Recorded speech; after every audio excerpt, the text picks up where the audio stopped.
आपल्या सर्वांच्या स्वाभिमानी शहापूर भूमीमध्ये आपल्या सर्वांचे लाडके उमेदवार सुरेश भाऊ म्हात्रे बाळा मामा यांच्या प्रचारानिमित्त ही सभा या ठिकाणी जी होत आहे, त्या सभेसाठी आवर्जून इथं उपस्थित असणारे तुमचे आमचे सगळ्यांचे नेते आदरणीय शरदचंद्र पवार साहेब, तसंच या महाराष्ट्राचा बुलंद आवाज संजयजी राऊत साहेब, जयंत पाटील साहेब, इथं उपस्थित असणारे आव्हाड साहेब, अशोकजी ढवळे साहेब, सुनीलजी भुसारा, खोसकर साहेब, पांडुरंगजी बरोरा, तसंच उपस्थित असणारे सर्वच पक्षाचे पदाधिकारी, कार्यकर्ते, पत्रकार व आपल्या या तालुक्याचे सर्व स्वाभिमानी नागरिक बंधू आणि भगिनींनो, या भूमीबद्दल आपण जेव्हा विचार करतो, या भूमीमध्ये पवित्र असा माऊली किल्ला आहे, मानस मंदिर आहे, खर्डी येथील सोनाई सीताई देवीचं मंदिर आहे, तसंच खंडोबाचं मंदिर, आणि या सगळ्यांच्या विचाराने पावन झालेली भूमी आहे. इथं येऊन आम्हा सगळ्यांना आनंद झाला. पण मी आपल्या सर्वांना विचारतो, ही जी लढाई आहे ती फक्त दोन उमेदवारांच्या मधली उमेदवारी नसून ही लढाई एक विचाराची लढाई आहे, आणि या विचाराच्या लढाईमध्ये आपल्या सर्वांना एकत्रित यावं लागेल. त्यामुळे शहापूरच्या जनतेला मी विचारतो, आपण सर्वजण एकत्रित भाजप सारखा जो विचार आहे, त्यांचे जे सर्व मित्र पक्ष आहेत, त्यांच्या विरोधात लढायला तयार आहोत का? नक्की का?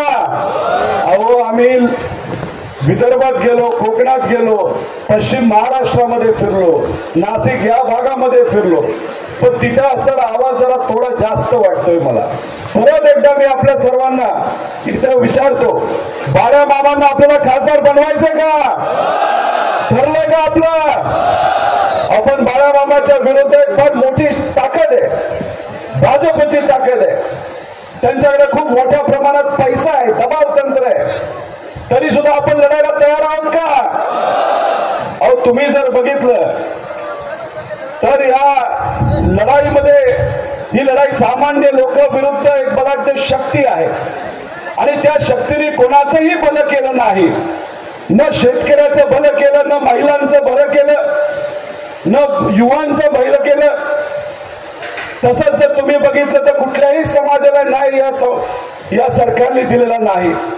न मराठा समाजाला दिलं, न कुणबी समाजाला दिलं, न आदिवासी समाजाला दिलं, न ओबीसी समाजाला दिलं. भाजपने काय केलं तर सर्व समाजाचा फक्त वापर सत्तेत येण्यासाठी केला. या भागातले प्रश्न तुम्ही बघा. या शहरामध्ये प्यायला पाणी नाही. जर तुम्ही केंद्रामध्ये मंत्री असाल, त्या मंत्रिपदाचा फायदा हा सामान्य लोकांना झाला पाहिजे. पण या भागामध्ये जर लोकांची आम्ही चर्चा जेव्हा केली, तेव्हा आम्हाला एवढंच कळालं की जे सत्तेत नेते, त्यांचे जे कार्यकर्ते, त्यांचे जे पदाधिकारी आहेत, फक्त त्यांचा फायदा तिथं झालेला आहे. या भागामध्ये धरणं खूप आहेत, पण या भागातली लोक तहानलेली आहेत. त्यामुळे या लोकांचा विचार या सत्तेतल्या लोकांनी केला नाही. तुम्हा सगळ्यांना ते गृहीत करतात. या भागामध्ये जो युवा वर्ग आहे, त्या युवा वर्गांची साधी प्रामाणिक अपेक्षा आहे की त्यांना कुठेतरी हाताला काम मिळालं पाहिजे. पण दुर्दैव असं, इथे असणाऱ्या ज्या कंपन्या त्या खरं काँग्रेस राष्ट्रवादीच्या काळामध्ये आल्या, पण नंतरच्या काळामध्ये हळूहळू इथलं जे प्रतिनिधित्व करणारे लोक आहेत, जे आजचे या ठिकाणचे खासदार आहेत, त्यांनी त्या कंपनीशी चर्चा करून, मांडवली करून या इथं असणाऱ्या भूमिपत्रांना संधी तिथं दिली गेली नाही. बाहेरून लोक तिथं काम करतात. मग इथं असणारे शेतकरी आणि सामान्य लोक, त्यांची मुलं मुली कुठं काम करायला जातात तर मुंबईच्या ठिकाणी काम करायला जातात, बाहेर काम करायला जातात. हा खऱ्या अर्थाने इथं असणाऱ्या लोकांवर अन्याय आहे. आणि या महाराष्ट्रामध्ये सामान्य लोकांचा विश्वास हा भाजपला संपादित करता येत नाही, त्यांच्या मित्र पक्षाला संपादित करता येत नाही. मग त्यांनी काय केलं तर कुटुंब फोडलं, पवार कुटुंब फोडलं, राष्ट्रवादी पक्ष आज चोरून नेला. चोरून काय, माझं तर म्हणणं आहे दरोडा टाकला त्या आपल्या पक्षावर, आपलं चिन्ह नेलं. शिवसेना प्रमुख बाळासाहेब ठाकरे साहेबांनी महाराष्ट्राची अस्मिता टिकवण्यासाठी जो पक्ष काढला तो पक्ष सुद्धा या लोकांनी फोडला. आणि मग अशा परिस्थितीमध्ये या लेवलचं जर राजकारण ते आणत असतील तर हे महाराष्ट्राला परवडणारं नाही, हे आपल्या संस्कृतीला शोभणारं नाही. अहो, माराबाबांची जेव्हा उमेदवारी जाहीर झाली त्याच्या दुसऱ्या दिवशी त्यांच्या कंपन्यांवर कारवाई झाली.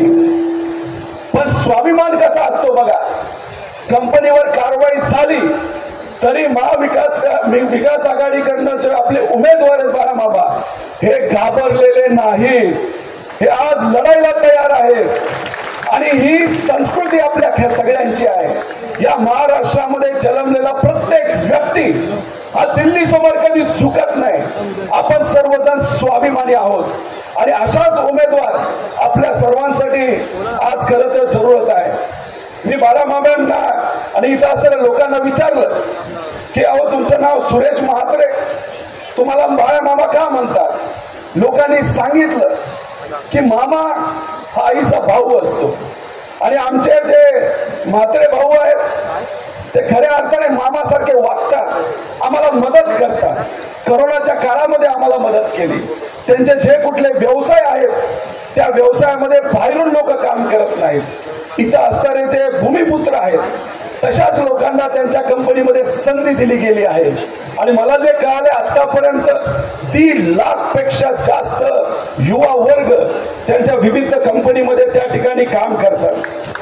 त्यामुळे असे प्रतिनिधित्व करणारी लोक हे आपल्या सर्वांसाठी महत्वाचे. अहो, इथं असणारे कपिल पाटील जे आपले खासदार आहेत त्यांनी इथं असणारे MIDC मध्ये एक तरी कंपनी आणली का? एक तरी कंपनी आणली का? अहो, इथं फक्त हप्ते घेतले जातात, पैसे घेतले जातात कंपनीवाल्यांकडनं. अहो, तुम्ही हप्ते घेण्यासाठी खासदार झालेला नाही, इथं असणाऱ्या युवा पिढीला काम देण्यासाठी, त्यांच्या हाताला कुठेतरी काम देण्यासाठी तुम्ही खासदार झाला. जे काही 10 वर्षात झालं ते आपल्याला परवडणार नाही. आणि म्हणून सांगतो या इलेक्शन मध्ये बदल हा कुठे ना कुठेतरी झाला पाहिजे. त्यामुळे मी आपल्या सर्वांना विचारतो की बदल घडून आणण्यासाठी तुम्ही सर्वजण तयार आहात का? एका हात वर करून सांगा आम्ही तयार आहोत या लढाईमध्ये लढाईसाठी. बस अशी ताकद जर बरोबर असेल तर काहीच हरकत नाही. अहो, ग्रामीण भागामध्ये रस्ते नाहीत, अहो आरोग्य सुविधा काय, आदिवासी भागामध्ये तर अशी वाईट परिस्थिती आहे, महिला जेव्हा प्रेग्नेंट असतात तेव्हा त्यांच्या घरी राहता येत नाही. शहरामध्ये जे त्यांचे नातेवाईक असतात तिथे जाऊन त्यांना राहावं लागतं. अरे मग मंत्रीपद तुमच्याकडे असेल तर तुम्हाला साधे रस्ते करता आले नाही, तुम्हाला तिथं हॉस्पिटल बांधता आले नाही, मग कसे खासदार तुम्ही? कशासाठी झाला खासदार? फक्त वसुली करण्यासाठी? अहो, इथून मागच्या बाजूला समृद्धी महामार्ग केलेला आहे. काही शेतकरी आम्हाला भेटले, त्यांनी सांगितलं अहो महामार्ग जाहीर होण्यापूर्वीच काही लोक आमच्याकडे आले, आमच्या जमिनी विकत घेतल्या आणि नंतर महामार्ग जेव्हा जाहीर झाला 5 पट पैसे या लोकांनी घेतले. हे लोक कोण, कोणाच्या जवळचे, हे कुठेतरी आपण सर्वांनी समजून घेतलं पाहिजे. आणि हे सगळ्या गोष्टी केल्यामुळे आता जे कपिल पाटील उमेदवार आहेत महायुतीचे त्यांच्याकडे भरमसाठ पैसा आहे आणि तो पैसा या इलेक्शन मध्ये ते वापरू शकतील. त्यामुळे या समोर कुठली ताकद टिकत असेल ती फक्त एक म्हणजे लोकशाहीची ताकद आहे, संविधानाची ताकद आहे. आणि तुम्ही सर्वजण एकत्रित आला तर या बलाढ्य शक्तीला तुम्ही हद्दपार करू शकता. अहो, संविधान बदलत चालले ते, अहो संविधान बदललं, लोकशाहीचं संपली, त्याच्यामध्ये कोणाचं नुकसान होतं तर गरिबाचं नुकसान होतं, सर्व समाजाचं नुकसान होतं. त्यामुळे कुठल्याही परिस्थितीमध्ये भाजप सत्तेत येणार नाही याचा प्रयत्न हा आपण सर्वांनी केला पाहिजे. मी तुम्हाला सांगतो 4 जूनला तुम्ही सर्वजण जेव्हा टीव्ही समोर बसाल तेव्हा तुमचे लाडके उमेदवार बाळामामा हे 100% तिथं खासदार झालेले तुम्हाला सगळ्यांना त्या ठिकाणी दिसेल. फक्त बाळामामाच खासदार झाले असतील असं नाही, तर कमीत कमी 35 खासदार महाविकास आघाडीचे या महाराष्ट्रामध्ये निवडून आलेले तुम्हाला सगळ्यांना दिसतील. आणि या देशामध्ये भाजप कुठेही 200च्या पुढे जाणार नाही. आणि 200च्या पुढे ते गेले नाही तर या भारतामध्ये भाजपची सत्ता परत कधी येणार नाही. आणि म्हणून तुम्हाला सांगतो की या इलेक्शन मध्ये आपल्याला कुठेतरी एकत्रित यावं लागेल. हे जे केंद्रातलं सरकार आहे ते सर्व समाजाच्या विरोधात आणि खास करून आदिवासी समाजाचे जे काही कायदे ते बदलण्याचा प्रयत्न हे सरकार तिथं करतंय. त्यामुळे ह्यांना काय पडलंय ते फक्त सत्तेचं पडलंय. आणि सत्तेचं पडत असताना आपले जे सामान्य लोक आहेत ते कुठेतरी बाजूला राहतात. त्यामुळे परत एकदा मी आपल्या सर्वांना विनंती करतो, अनेक नेते ते बोलणार आहेत, त्यामुळे जाता जाता मी आपल्या सर्वांना विचारतो आपलं कुठलं चिन्ह आहे? नाही ऐकून आलं काय? तुतारी वाजवणारा माणूस. आपल्या बाळाबाबाला आपण किती निवडून देणार आहे? कमीत कमी कम से कम 2 लाख. काय किती? कम से कम 2 लाख. आणि त्याच्याच बरोबर भाजपची अजून एक रणनीती तुम्हाला सांगतो. भाजप काय करतं, जेव्हा त्यांचा उमेदवार निवडून येणार नाही त्यांना दिसतं तेव्हा अनेक वेळा ते अपक्ष उमेदवाराला उभं करतात आणि लोकशाही बदलण्याचा प्रयत्न तिथे करण्याचा ते विचार करतात. जेव्हा अशाच पद्धतीने मत विभाजन होण्यासाठी जेव्हा एखाद्या उमेदवाराला उभं केलं जातं त्याचा अर्थ संविधानाला कुठेतरी बदलण्याचा प्रयत्न नाही तर लोकशाही तिथे बनवण्याचा प्रयत्न हा केला जातोय. त्यामुळे पलीकडनं अजून कोण उभं राहिले हे आपल्याला माहित नाही. आपण फक्त एकच लक्ष डोक्यात घ्यायचं, तुतारी वाजवणारा माणूस हे आपलं चिन्ह आहे आणि त्याच चिन्हाच्या पुढे आपल्याला बटन दाबायचं आणि लोकशाही टिकवण्यासाठी सगळेजण एकत्रित यायचे. एवढंच या ठिकाणी आपल्या सर्वांना सांगतो. जय हिंद, जय महाराष्ट्र, लाल सलाम.